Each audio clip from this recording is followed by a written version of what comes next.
શું તમે જાણો છો કે સૌરાષ્ટ્રનું બિલખા ગામ એક સમયે બલિરાજાનું રહેઠાણ હતું? અને આજથી 1262 વર્ષ પહેલાં અહીં એક એવી ઘટના બની જેણે ઇતિહાસને લોહી અને આંસુથી લખી નાખ્યો. હા પરી, આજે આપણે વાત કરવી છે એવા દાનવીરની જેણે સાક્ષાત હરીને પણ હચમચાવી દીધા હતા.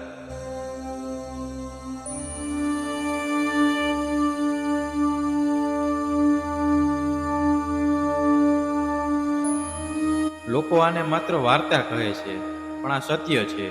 જે કર્ણએ મહાભારતમાં સુવર્ણદાન કર્યું એને સ્વર્ગમાં જમવા માટે અન્ન કેમ ના મળ્યું?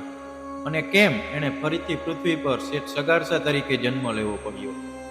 આજે આપણે બિલખાના એ સત્યને ઉજાગર કરીશું. સર, કર્ણ તો મહાદાની હતો, છતાં એને સ્વર્ગમાં અન્ન કેમ ના મળ્યું? ફરી દંતકથા કહે છે કે કર્ણ જ્યારે સ્વર્ગમાં ગયા ત્યારે એને સોનાના ટુકડા પીરસવામાં આવ્યા.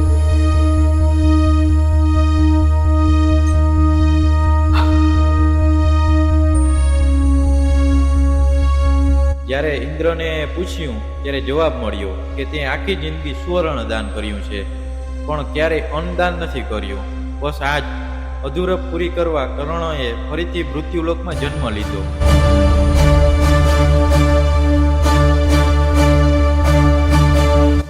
બિલખા ગામે શેઠ સગાડસા અને ચંગાવતીના રૂપે આ દંપતીએ સદાવ્રત શરૂ કર્યું.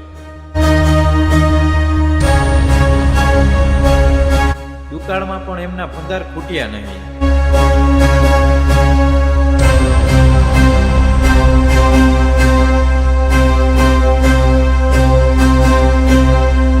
પણ એમના જીવનમાં એક શેર માટીની ખોટ હતી, જે ચેલૈયાના જન્મએ પૂરી કરી.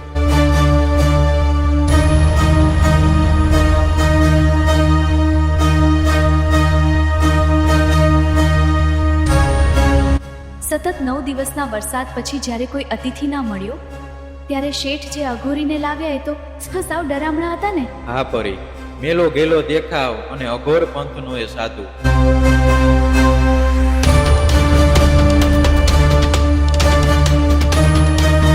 સગાડસાએ આગ્રહ કરી અને ઘરે લાવ્યા, પગ પખાડ્યા, અનેક વાનગીઓ પીરસી.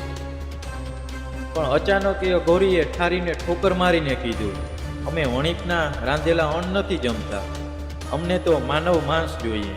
માનવ માંસ? ફરી એક વણિકના ઘરમાં માંસનું નામ લેવાય તોય પાપ લાગે, પણ અહીં તો અતિથિ ધર્મ આડો હતો. અન્ય કોઈનો જીવ લેવો એ પાપ છે, એટલે દંપતીએ પોતાના જ કાળજાના કટકા ચેલૈયાનો ભોગ આપવાનું નક્કી કર્યું.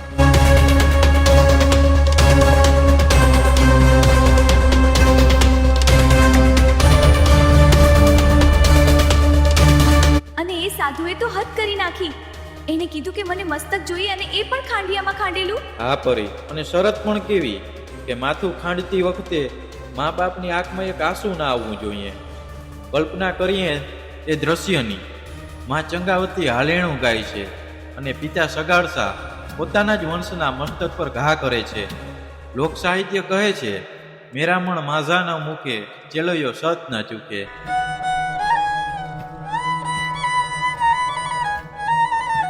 જે દીકરાને લોરી ગાઈને સુવડાવ્યો હતો, આજે એના જ માંસને રાંધીને અતિથિને પીરસવાનું હતું. આ વીરતા પથ્થરને પણ રડાવી દે એવી છે. અંતે ભગવાન પ્રસન્ન થયા અને ચેલૈયો સજીવન થયો. એ દ્રશ્ય તો અદ્ભુત હશે ને? હા પરી, જ્યારે સગાડસાએ શૂન્ય સાથ પાડ્યો અને ચેલૈયો દોડતો આવ્યો.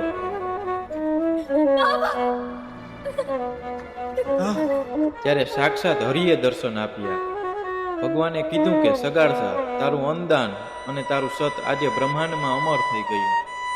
આજે પણ બિલખામાં આશ્રમ મોજૂદ છે, જ્યાં એ સમયની વસ્તુઓ સાક્ષી પૂરે છે. દિવાળીના દિવસે ત્યાં આજે પણ ઉત્સવ જેવો માહોલ હોય છે.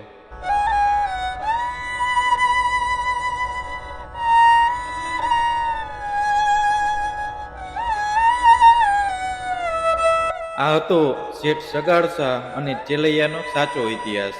આ માત્ર વાર્તા નથી, પણ આ આપણી ધરતીનું ખમીર છે. આ વિડીયો તમને કેવો લાગ્યો? શું તમે ક્યારેય બિલખાના આશ્રમની મુલાકાત લીધી છે? અમને કોમેન્ટમાં જરૂર જણાવજો. અને જો તમે અમારી ચેનલ પર નવા હો તો આવી જ સચોટ અને ઐતિહાસિક વાર્તાઓ માટે ચેનલને સબસ્ક્રાઇબ કરવાનું ભૂલતા નહીં. લાઈક કરજો અને શેર કરજો. ફરી મળીશું એક સત્ય ઘટના સાથે. ત્યાં સુધી હર હર મહાદેવ.